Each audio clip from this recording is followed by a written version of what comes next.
Good day, this is Thursday the 17th of April, and let's read from Joel 2 and verse 28.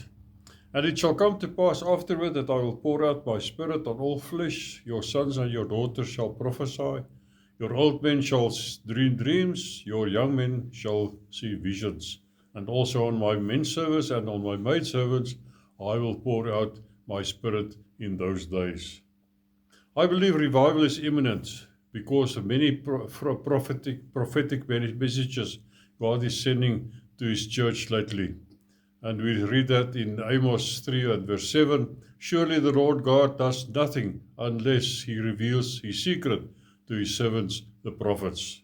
God will not send revival if His people doesn't want it or doesn't ask for it.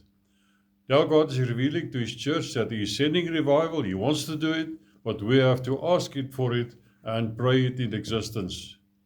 This will also be the very last revival before the rapture of His church, and it will be the greatest revival that this world has ever seen, because the harvest has never been as ready to be reaped as it is today.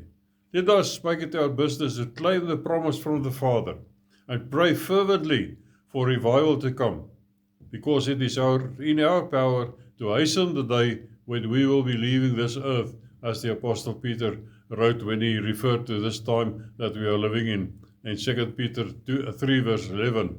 Therefore, since all these things will be dissolved, what manner of persons ought you to be in holy conduct and godliness, looking for and hastening the coming of the day of God?